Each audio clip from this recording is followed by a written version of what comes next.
TTV Dinakaran நேற்று பேட்டி கொடுத்தார். அவர் என்ன சொல்றாரு, காலத்தின் கட்டாயம், மாறி வரும் அரசியல் சூழ்நிலைகள், அதிமுகவும் திமுகவும் கூட்டணி அமைப்பது காலமும் யதார்த்தமும் தர்மமும். இது ரொம்ப முக்கியமான விஷயம். நான் பார்க்கிறேன். சூழ்நிலைகள் முடிவு செய்யும். இப்ப திமுகவும் அதிமுகவும் ஒன்னா வருமா, வர்றதுக்கு வாய்ப்பு இருக்கான்னு கேக்குறீங்களா? ஒரு பொலிட்டிக்கல் சிச்சுவேஷன் யாரை வேண்டுமானாலும் ஒன்று சேர்க்கும். நாங்கள் ஆட்சி அமைக்காட்டாலும் பரவாயில்ல, அண்ணாமுகவோட கூடுதல் எண்ணிக்கை வச்சிருக்கக்கூடிய திமுக தான் ஆட்சி அமைக்காட்டாலும் பரவாயில்ல, அண்ணாமுக ஆட்சி அமைக்கிறது உதவும் சொன்னா அப்ப எந்த அளவுக்கு வன்மம் இருக்கிறது? இது உதயநிதியுடைய வன்மமா அல்லது எடப்பாடி பழனிசாமி அவருடைய மகன் இதனுடைய வன்மமா?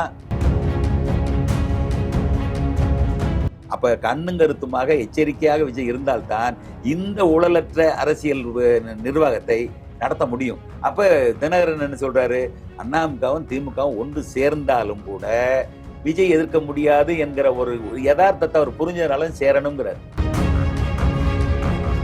டிடிவி தினகரன் சொன்னது ஒர்க் அவுட் ஆகுமா? ஆகாதான்.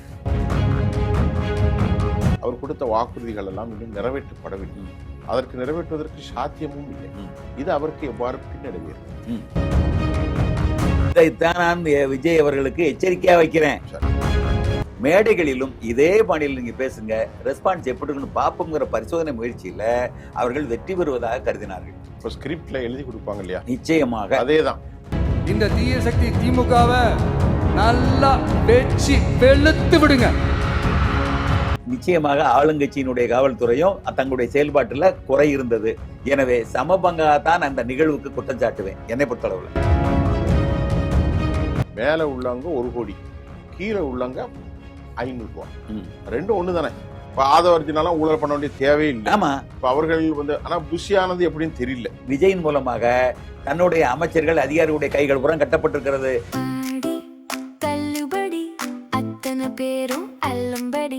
6 முதல் 60% வரை ஆடி தள்ளுபடியுடன் சூப்பர் சரவணா ஸ்டோர்ஸ், சென்னை, மதுரை, கோவை.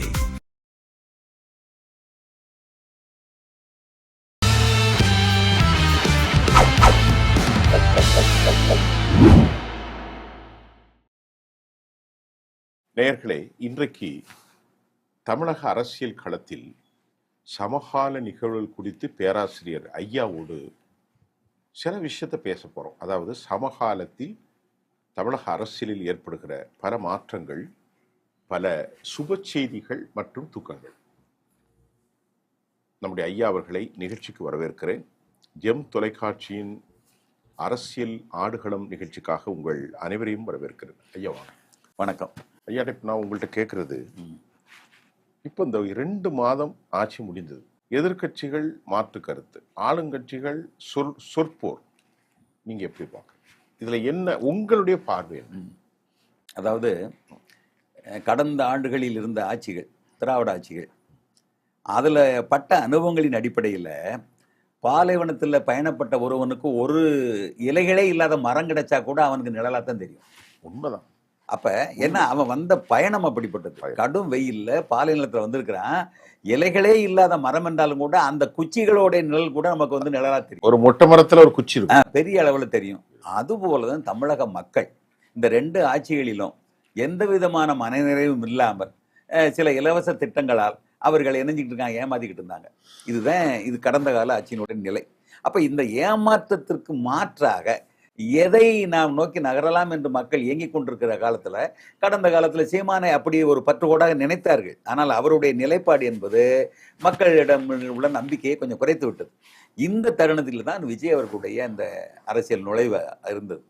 ஆரம்பத்துல ஒரு சினிமா நடிகர் தானே, அவருக்கு என்ன கூட்டம் கூடலாம், ஆனா ஓட்டாக மாறுமா என்பது போல பல கருத்து கணிப்புகளை வைத்தார்கள். ஆனால் ஒன்றை மறந்து விட்டார்கள். இந்த தமிழக மக்களிடத்திலே ஒரு ஏக்கம் இருக்கிறது.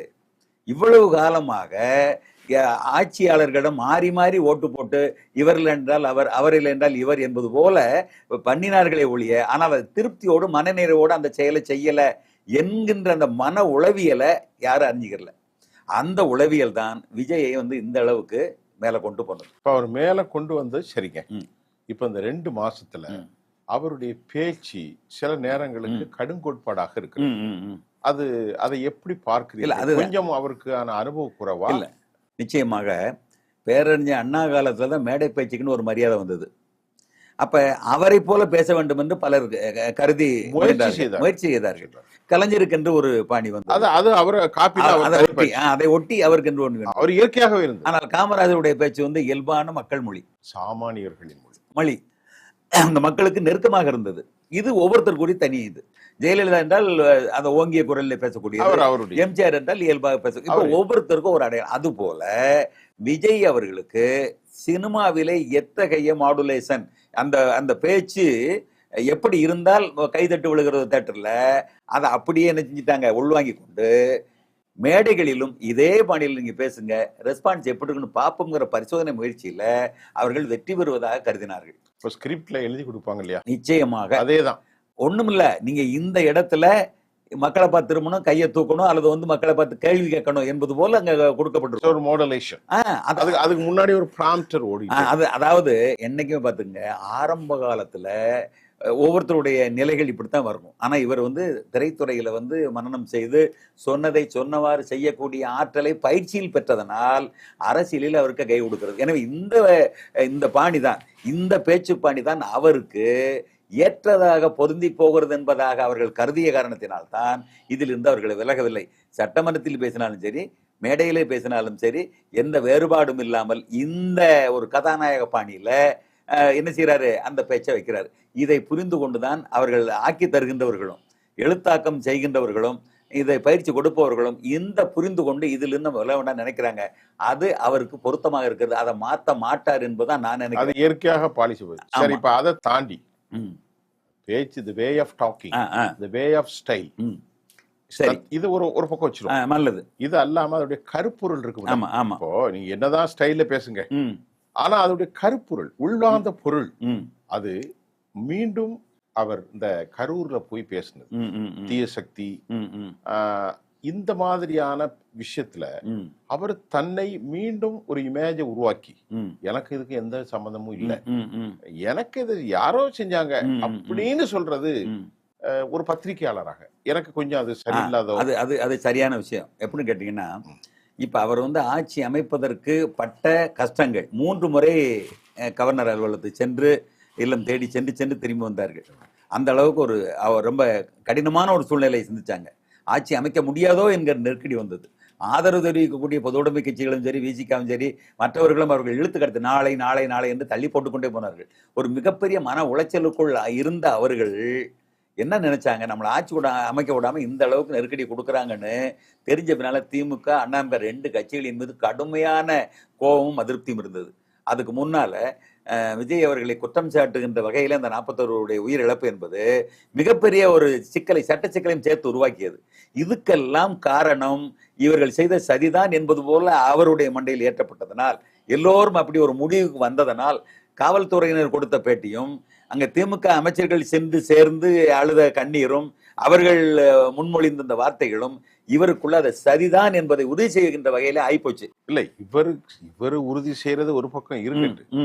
வந்தவர்கள் இவரை பார்க்க, தாமதமானது இவரால், கூட்ட நெரிசல், இவருக்கு எல்லாமே தெரியும். இந்த இடத்தில் கூட்ட நெரிசல், எந்த பொறுப்பும் எனக்கும் இல்லை, எல்லாமே தமிழ்நாட்டில் அந்த ஆட்சி திமுக அரசும் போலீஸ் துறையும் தான் என்று சொல்வது அறிவுக்கு. என்னை பொறுத்தளவுல இது சம பங்காக நான் பிரிக்க விரும்புறேன். ஒண்ணு கேளுங்க, இப்ப விஜய் அவர்கள் வந்து இந்த நேரத்திலிருந்து இந்த நேரம் வரைக்கும் அனுமதி வாங்கப்பட்டதனால், அவங்க சார்பில் பேசுறது, இந்த நேரத்திலிருந்து இந்த நேரத்தில் வரைக்கும் அனுமதி வாங்கப்பட்டதனால் அந்த இடைப்பட்ட நேரத்துக்குள்ள எப்ப வேண்டுமானாலும் வரலாம் என்கின்ற கருத்தின் அடிப்படையில அவர் வந்தது அந்த நேரத்துக்கு உட்பட்டதா, தாமதம் என்பதாக சொல்ல முடியாது என்பது அவர்கள் தரப்புவாதம். ஆனா இவர்கள் என்ன செய்யறாங்கன்னா, நீங்க அப்படி என்றால் தனிப்பட்ட முறையில நீங்க வந்து நேரத்தை அறிவித்து இத்தனை மணிக்கு இங்க வருவார் என்பது போல நீங்கள் குறிப்பிட்டது பரவி இருக்கிறது.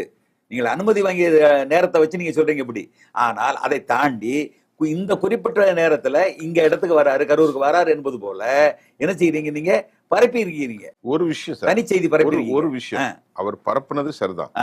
ஒரு 30-40 வருஷத்துக்கு முன்னாடி எம்ஜிஆர் வருகிறார் என்றால் மாலை 6 மணிக்கு வருவார், மறுநாள் காலைல வந்திருக்காரு. ஆமா ஆமா. அதெல்லாம் நடக்கிறதா? ஆமா. அதை தாண்டி நான் உங்கள்கிட்ட கேட்கிறேன். அதுதான் அதைத்தான் சொல்றேன். நான் சரி பாதியா கொள்ளணும்னு நினைக்கிறேன். அதை தாண்டி அப்ப விஜய் தரப்புல என்ன நினைச்சிருக்கணும்னு கேட்டீங்கன்னா, இப்படிப்பட்ட நெருக்கடியில அசம்பாவிதம் நிகழ்வதற்கு வாய்ப்பு இருக்கிறது என்பது ஒரு காரணம். இன்னொன்னு சொல்றேன், வாய்ப்பு இருக்கிறது ஒரு காரணம். நமக்கு எதிராக இருக்கக்கூடிய ஆளுங்கட்சியினர் காவல்துறையினரை அதிகமாக வைத்து நமக்கு ஏற்றவாறு பாதுகாப்பு தர தவறுவார்கள் என்கின்றத யூகிக்கணும். எதிர்க்கட்சியாக இருக்கிறார்கள், நமக்கு சாதகமாக செயல்பட மாட்டார்கள் என்பதை நீங்கள் யூகிக்கணும். அப்ப நமக்கு எதிர்க்கட்சியினர் சாதகமாக செயல்பட மாட்டார்கள், அதற்கு ஏற்றவாறு காவல்துறையினர் நமக்கு பக்கபலமாக நிறுத்த மாட்டார்கள் என்கிற அந்த மைனஸ் பாயிண்ட் எல்லாம் மனசுல வச்சு அப்ப நம்ம எந்த அளவுக்கு எச்சரிக்கையா இருக்கணும் என்கிற ஒரு திட்டமிடல் போகாதனால அந்த இழப்பு வந்தது. இன்னொன்னு அதோட தொட்டிச்சா சொல்றேன், வேன்ல வர்றவரு வந்து ஒரு குறிப்பிட்ட இடத்துல எந்திக்கிறத விட தொடக்கத்தில் இருந்து அவர் எழுந்து வந்திருப்பாரானால் கூட்டம் ஒரே இடத்துல மையம் கொண்டு இருக்காது, இவ்வளவு பெரிய விபத்து வந்திருக்காது. அப்ப முதல்ல இருந்து கடைசி வரைக்கும் ஒரு நீண்ட தூரத்துக்கு வந்து முகத்தை காட்டிட்டே வந்திருந்தா அந்தந்த இடத்துல இருந்து அந்தந்த மக்கள் பார்த்துட்டு அப்படி இப்படி நின்றுப்பாங்க. அப்ப அதைத்தான் இப்பொழுது இந்த தடவை அதை செஞ்சாங்க. இந்த முறை கடைசியா இப்ப போன அப்ப பார்த்தாச்சு கையெழுச்சாச்சு அப்படிங்கிற போல ஒரு திருப்தியாக அந்தந்த இடத்துல நின்றுவாங்க. அதாவது ஒவ்வொரு குறிப்பிட்ட இடத்திலும் பேரிகார்டு மாதிரி காவல்துறை நின்றுக்கணும். இந்த கூட்டம் இதை தாண்டி அங்க போவாது. அப்ப இவர்களும் திட்டமிடுவதில் குறை இருந்தது. நிச்சயமாக ஆளுங்கட்சியினுடைய காவல்துறையும் தங்களுடைய செயல்பாட்டுல குறை இருந்தது. எனவே சமபங்காதான் அந்த நிகழ்வுக்கு குற்றம் சாட்டுவேன் என்னை பொறுத்தளவுல. இப்போ அது முடிஞ்ச கதை முடிஞ்சிச்சு. இப்ப அவர் மீது இந்த 2 மாசத்துல இந்த நிகழ்ச்சியில நம்ம நிறைய பேசணும். இந்த டாபிக் இதோட முடிக்கிறோம். இந்த 2 மாசத்துல அவருடைய வே ஆஃப் அப்ரோச், இப்ப டாக் பத்தி பேசிட்டோம், அவருடைய அணுகுமுறைகள் திட்டங்கள் ரீதியாக அது திருப்தி அளிக்கக்கூடியதாக இருக்கிறதா, அல்லது இப்ப இந்து அறநிலைத்துறையிலிருந்து காலையில ஒரு கட்டுரை வந்திருக்கு, நிறைய சொத்துக்கள் 25,000 கோடி மதிப்புள்ள சொத்துக்களை தாரை வாய்க்கப்பட்டதாலாம் வருது. இது ஒரு விஷயம் இல்ல, ஒட்டு மொத்தமாக எப்படி பாக்குறீங்க? நான் முதல்ல சொன்ன மாதிரிதான், பாலை நிலத்துல பயணப்பட்டவனுக்கு ஒரு பஸ் இலை இல்லாத மரம் கூட நிழலா தெரியும், மொட்டை மரம். அது போல மற்றவர்களுடைய ஆட்சியை ஒப்பிடுகின்ற பொழுது லஞ்சம் வாங்குவதற்கு தயங்கக்கூடிய நிலையை நம்ம கண்ணால பார்க்கிறோம். அதை மறுக்க முடியும். இந்த 2 மாதத்துல வெரி குட். அங்கங்க பொதுமக்கள் நீங்க வந்து அதாவது பெரிய இடங்கள்ல பெரிய கொள்ளடிச்சா பொதுமக்களுக்கு தெரிய போறது கிடையாது. ஆனா ரோட்ல நின்றுட்டு காசை புடுங்கிறது, அது இந்த தாசில்தார் அலுவலகத்துல காசை புடுங்கிறது, ஆர்டிஓ ஆஃபீஸ்ல காசை புடுங்குறது, பதிவு அலுவலகத்துல காசை புடுங்குறது, பயப்படுறான். அங்கங்க புடுங்குறது மக்களுக்கு நேரடியான பாதிப்பை உண்டு பண்ணியது. இப்ப பாதிப்பு இல்ல, இப்ப வந்து நேரடியாக பாதிப்பு இல்லை. அது மட்டும் இல்ல, அவர் மேடையில முழங்குறாரு, என்ன சொல்றாரு, லஞ்சம் என்று கேட்டால் தர முடியாது என்று சொல்லுங்கள், அதை மீறி கேட்டா என்னிடம் வாருங்கள் நான் பாத்துக்கிறேன் அப்படிங்கிற அந்த சொல்றதுக்கு இல்ல, அது மிகப்பெரிய அதாவது ஆறுதலான வார்த்தையை தாண்டி மக்களுக்கு ஒரு ஆரம்பத்துல நம்ம கொண்டு வந்துட்டா அவர் சரியாக இருப்பேன் என்று உறுதி எடுத்த பின்னால கீழே நிச்சயமாக சரி ஆகும். ஆனா இதுக்கு முன்னால் உள்ள தலைமைகள் அப்படி இல்ல, தலைமையே சரியில்லை என்பதுதான் நாங்க குற்றச்சாட்டு. சார் அளவுதான் சார் மிச்சம், இதுக்கு முன்னாடி உள்ள தலைமை அதாவது கற்புல என்ன அளவு வேண்டி கிடக்கு. இல்ல நான் சொல்றது அது போலதான் இல்ல, நீங்க சொன்னதை நான் எப்படி புரிஞ்சுக்கிட்டேன்னா, மேல உள்ளவங்க 1 கோடி, கீழே உள்ளவங்க 500 ரூபாய், ரெண்டும் ஒண்ணுதானே.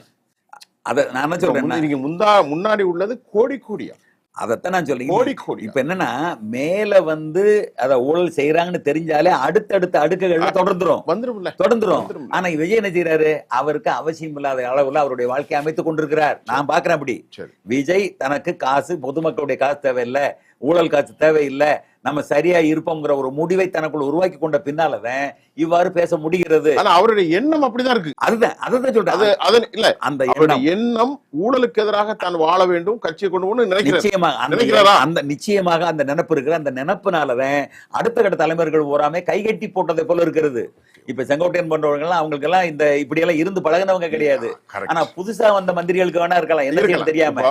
தம்பி ரமேஷ் இருக்காரு, ஆதவர்ஜினாலும் ஊழல் பண்ண வேண்டிய தேவையில்லை. ஆமா, இப்ப அவர்கள் வந்து ஆனா புஷியானது எப்படின்னு தெரியல. எப்படி இருந்தாலும் இவருடைய கண் பார்வையிலிருந்து அவங்க தப்பிக்க முடியாது. சப்போஸ் தெரியாம நடந்தால் கூட தெரிய வந்தால் உடனடியாக நடவடிக்கை எடுக்கக்கூடிய மனநிலையில் விஜய் இருப்பதனால இவர்கள் நினைச்சாங்க கை கட்டப்பட்டவர்களாக.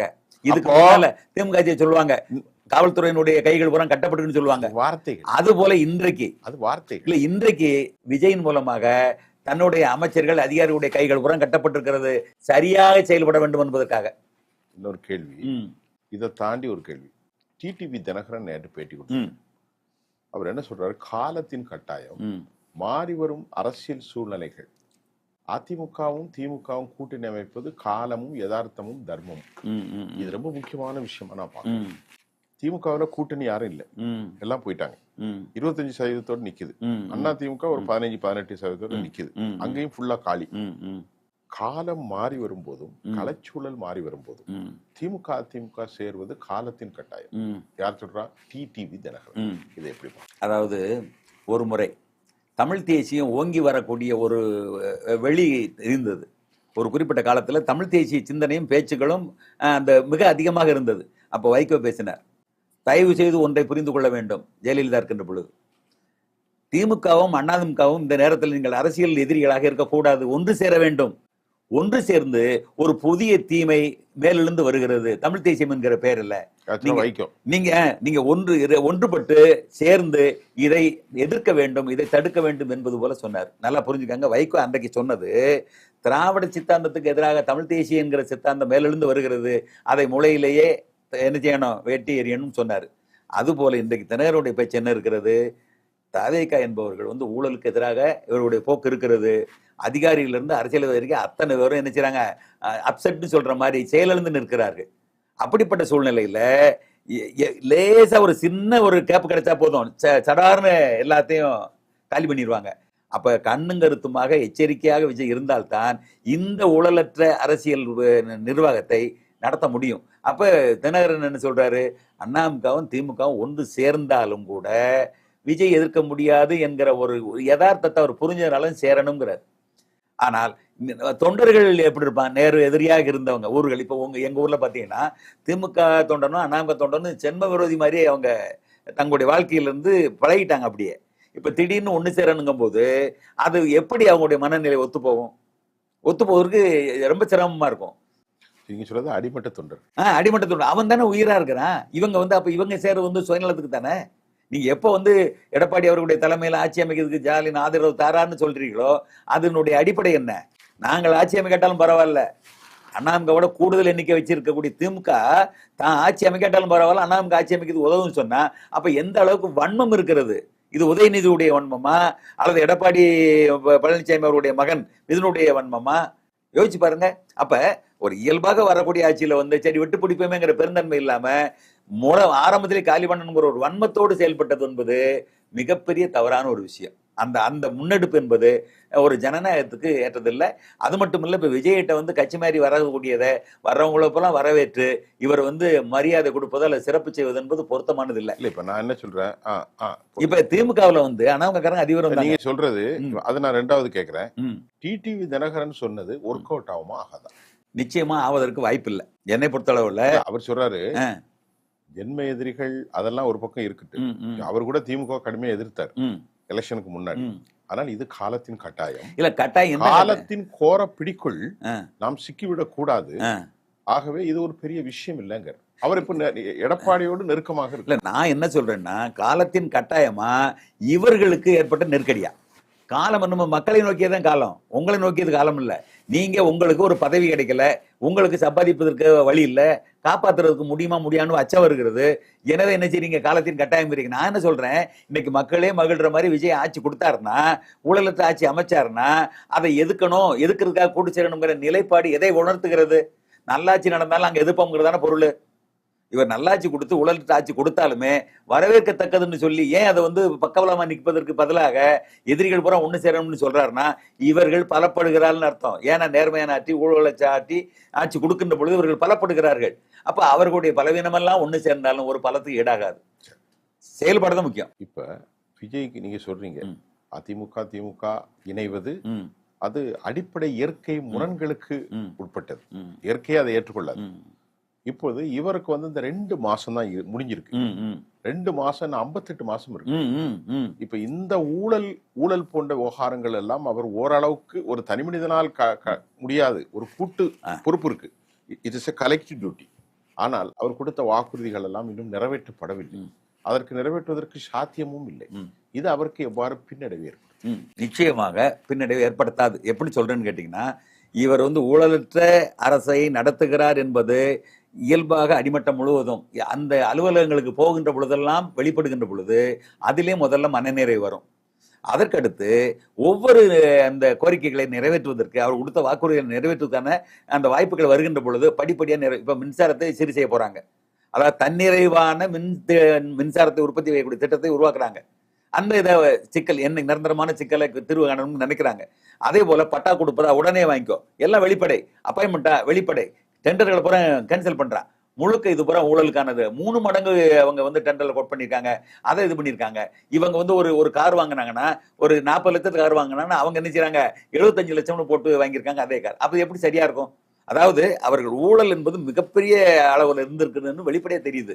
ரோடே போடாதுக்கு டெண்டர் கொடுத்தது, அந்த பணத்தை முழுசா கொடுத்தாங்கன்னா எப்படி சரியா இருக்கும்? இதெல்லாம் இன்னைக்கு வெளிப்பட மக்கள் சந்தோஷத்துல இருக்காங்க. நீங்க இந்து பத்திரிகை பாருங்க, இந்து பத்திரிகையில இவருடைய இந்த அரசினுடைய இதை பூரா பேட்டி கொடுத்துருக்காங்க. மக்கள், பொதுமக்கள் அவ்வளவு பாராட்டியிருக்காங்க. அப்ப இந்த பாராட்டுகள் என்பது அவர் மீது முதல்ல நம்பிக்கையை உருவாக்கி, பாராட்டுதல் 2 மாசத்துல இருக்கு.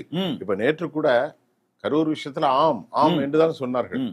இது காலப்போக்கில் மாறாதா? 2 மாதத்திலே இவ்வளவு செய்ய முடிந்தால் இருக்கக்கூடிய காலங்களும் எவ்வளவு செய்ய முடியும்? நீங்க அப்படி பாக்குறீங்க, அதான் பாசிட்டிவா பாக்குறீங்க. 2 மாதத்திலே இவ்வளவு செய்ய முடிந்தால் இன்னும் இருக்கக்கூடிய காலங்களில் எவ்வளவு செய்ய முடியும்? நான் கேட்பது நெகட்டிவ் ஏற்படாதா என்று கேட்டால் நீங்க நோ நிச்சயமா 2 மாசத்திலே இவ்வளவு செய்தால் 58 மாசத்திலே எவ்வளவு செய்ய முடியும் என்பதை நான் நினைச்சு பார்க்கணும். என்ன பொறுத்தவரை ஒண்ணுதாங்க.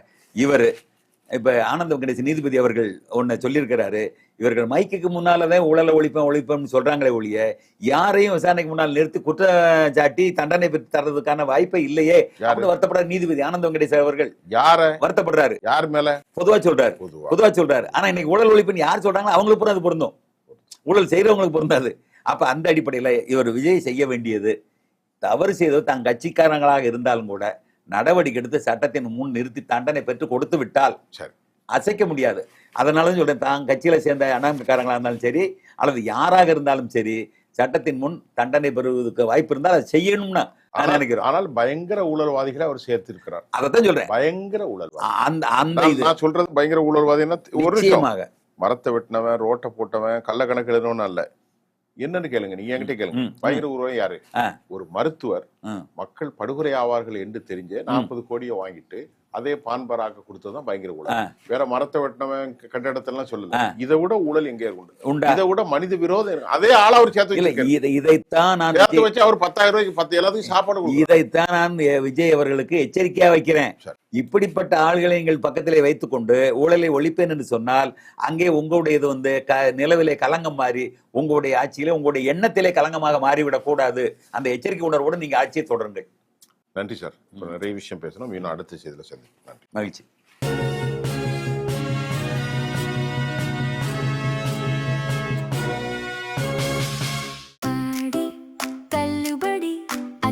பேரும் அல்லும்படி 6 முதல் 60% வரை ஆடி தள்ளுபடியுடன் சூப்பர் சரவணா ஸ்டோர்ஸ், சென்னை, மதுரை, கோவை.